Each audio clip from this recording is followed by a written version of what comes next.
Most people think losing your mind is loud. They imagine screaming, chaos, maybe violence. But the truth is, it's quiet. It's forgetting what day it is, hearing your name when no one's around, feeling watched in your own home.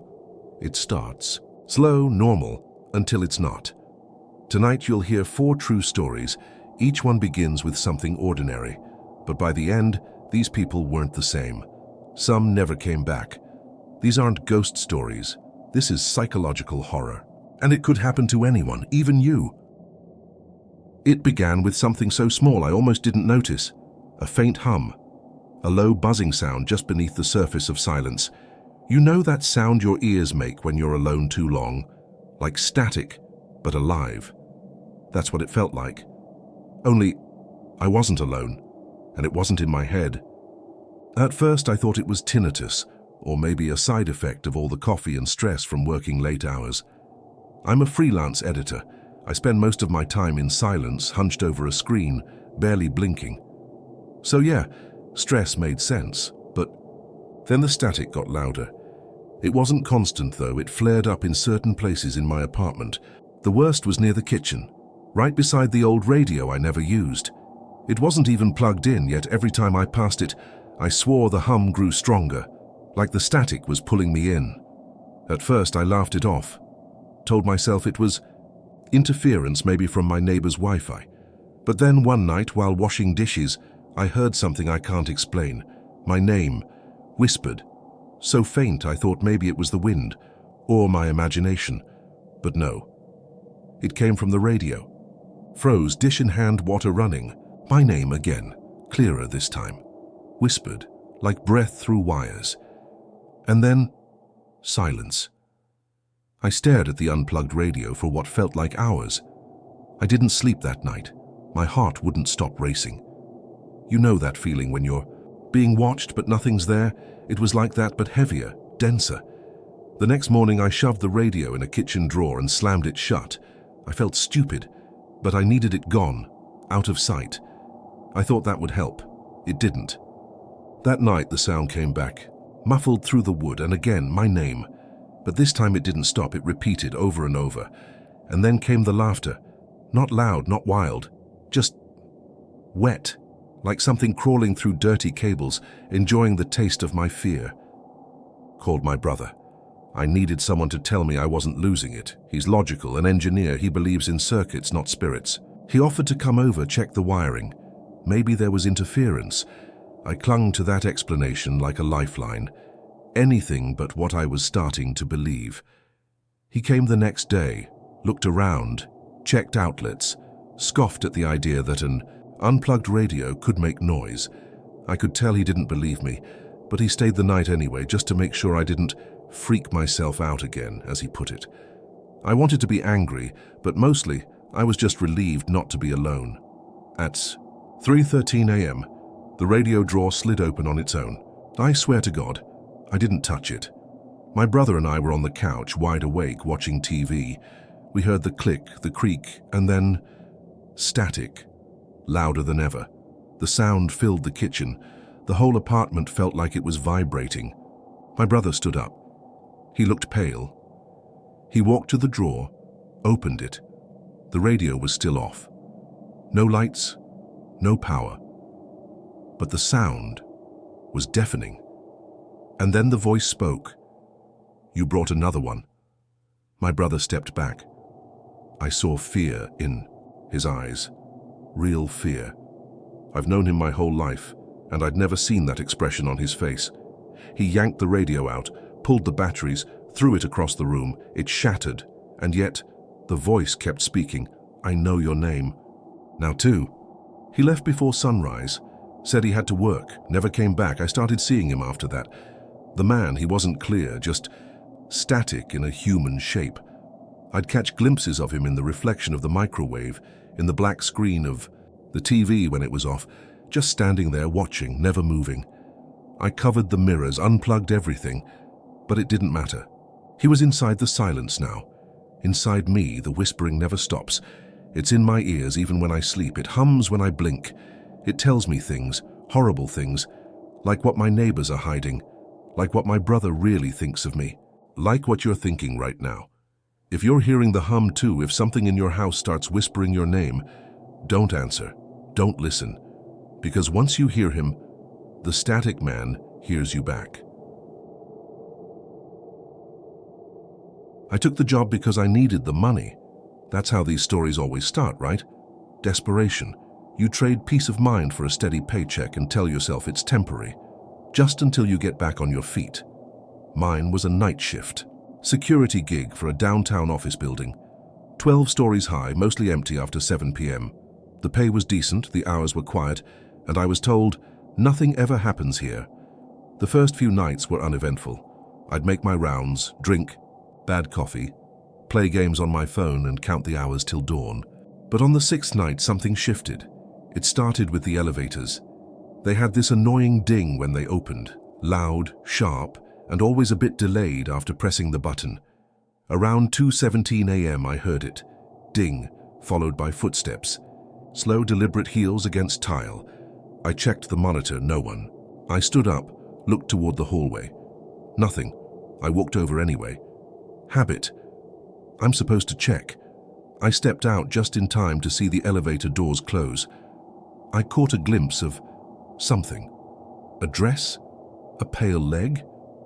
The 9th floor button was lit. I remember that detail because the rest of the panel was dark. Just 9. I called the front desk, asked if anyone was expected to be working late. No answer. Figured maybe someone forgot to clock out. I took the stairs up, trying to shake the growing unease curling in my gut. That floor was under renovation. Half the lights were out, wires exposed, the carpet peeled in strips like dead skin. I walked down the hall slowly. Every door was shut. Silent. Then I heard humming. A woman's voice. Soft, almost soothing. Coming from the break room. I opened the door and froze. No one was there. But the humming, still going. Louder now. Filling the room like perfume, I stepped back, closed the door, it stopped. I didn't sleep that day. Or the next. I tried brushing it off, telling myself the building was old, the wiring was probably faulty, and I'd imagined the sound. But by the end of the week it happened again, same time, same ding, same footsteps. Elevator opens, no one there, always going to floor 9. This time, I stayed on the camera. I watched as the elevator reached the 9th floor, opened, and for a second, just one damn second, I saw her. Standing just outside the doors, pale, eyes blacked out, wearing a tattered office blouse and a name tag I couldn't read, and she was smiling. Not at the camera, at me. After that night, the cameras on floor 9 stopped working. Just static, only on that floor. The IT guy blamed old wiring, said he'd replace the hardware, but he never did. Every night I started dreading the shift. I'd take longer on my rounds, avoid the elevators and pretend the 9th floor didn't exist, but she kept finding me. I'd hear typing from empty desks, water coolers bubbling when no one touched them. I once found the printer running, spitting out pages with nothing but the words, "Are you awake?" I tried to quit, gave notice. They said I had to work one final shift. I almost didn't show, but I did, and now I think she knew that would be my last night. Because at 3:06 a.m., every elevator opened at once, all 12, all dinging. And from the shadows of each one, I saw her.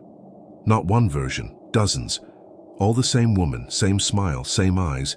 She started walking toward the security room. I locked the door, turned off the lights, held my breath.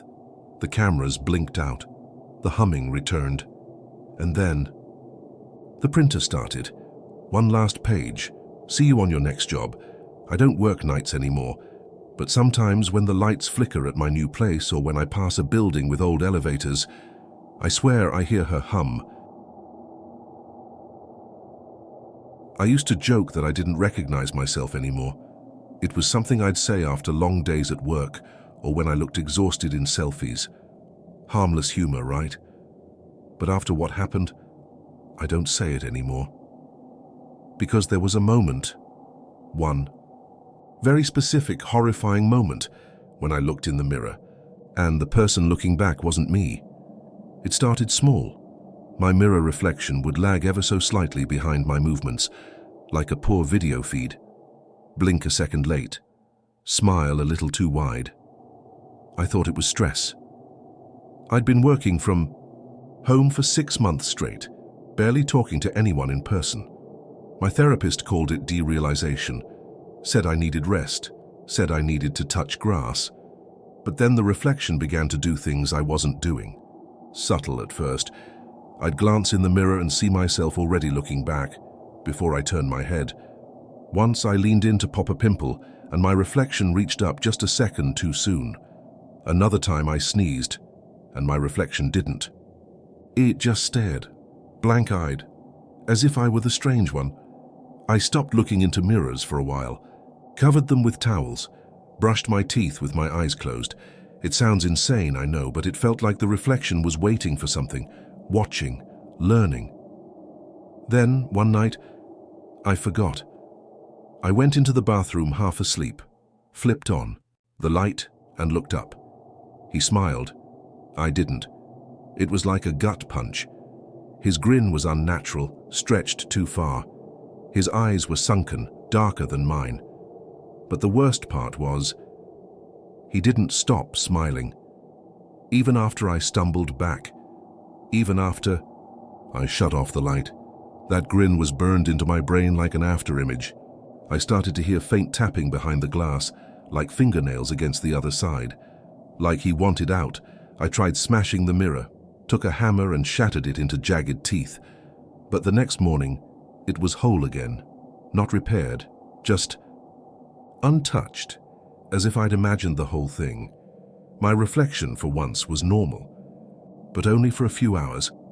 Then he came back. This time, he whispered. At first, it was unintelligible, murmurs like distant radio static. Then it got clearer. You're not real. I'm the one who wakes up. You're inside me. One night, I woke up on the bathroom floor. Don't know how I got there. My head was pounding, my hands were bleeding, and on the mirror, written in steam, were 3 words, "Let me in." I left my apartment that night, drove until I ran out of gas. I've been staying in motels, avoiding reflections, avoiding glass. But sometimes I still catch glimpses of him, in store windows, in puddles, in the backs of spoons, and every time he's getting closer. I found my roommate on Craigslist. Stupid, I know. But rent was brutal and the place was perfect, clean, central, and cheap enough that I should have known something was wrong. His name was Adrian. Quiet, polite, even a little awkward, but harmless, or so I thought. He barely spoke. Most nights I'd hear him moving around in the kitchen at weird hours, 2, 3 a.m. But he always cleaned up after himself. Never left a mess. Never got angry. Never brought people over. Actually, I never saw him eat. Not once. At first it was easy to brush off. Some people are private, right? But then I started noticing strange little things. The way he walked, too smooth, almost like he was gliding, or how he never blinked when we spoke. He'd stare motionless, too still for someone alive. One night I got curious and stayed up late, pretending to sleep on the couch. Around 2:30 a.m. I heard him come out of his room, but he didn't go to the kitchen. He stood in the hallway. Just stood there, facing my bedroom door, not moving. For nearly 40 minutes I didn't sleep that night. The next day I asked him casually if he was okay, and he smiled like nothing was wrong. But something was wrong, something deeply, profoundly unnatural. His eyes were too dark, like they didn't reflect light, and his smile was all teeth. That evening I peeked into his room while he was out. There was nothing, no bed, no clothes, no food, just a single wooden chair facing the wall. On the wall, dozens of black and white photos were taped. Photos of me brushing my teeth, me sleeping, me on the couch. Some I couldn't even place when or how they were taken. I ran to the landlord the next morning, told him everything. The old man looked confused and told me, "You live alone." I insisted. Adrian was my roommate. I showed him texts. He shook his head.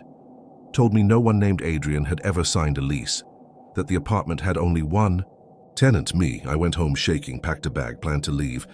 But when I opened the front door, Adrian was standing there. He smiled again. But this time the smile stretched too wide. His skin shifted slightly, like something was moving underneath it. His voice, when he finally spoke, wasn't quite human. It echoed, too deep and too calm. You weren't supposed to look in the room. The last thing I remember was his hand reaching toward my face, but it didn't feel like skin. It was cold, wet, like rubber soaked in ice water. I woke up 3 days later in a hospital. They said neighbors heard screaming, said they found me, alone. I tried telling the nurses about Adrian. They gave me sedatives. No one believes me, but sometimes when I pass reflective glass, I see him behind me, smiling. People lose their minds in different ways. Sometimes it's slow, like a quiet drip you don't notice until you're drowning in it. Other times it's sudden, one strange night, one unexplainable sound, and your sense of reality just snaps. The scariest part? These weren't just ghost stories, they were people, real people, and it could happen to anyone, even you. So tell me, have you ever felt like your mind was playing tricks on you? Have you ever experienced something you just can't explain? Drop your story in the comments. I read every single one, and who knows, your story might be the next one I tell.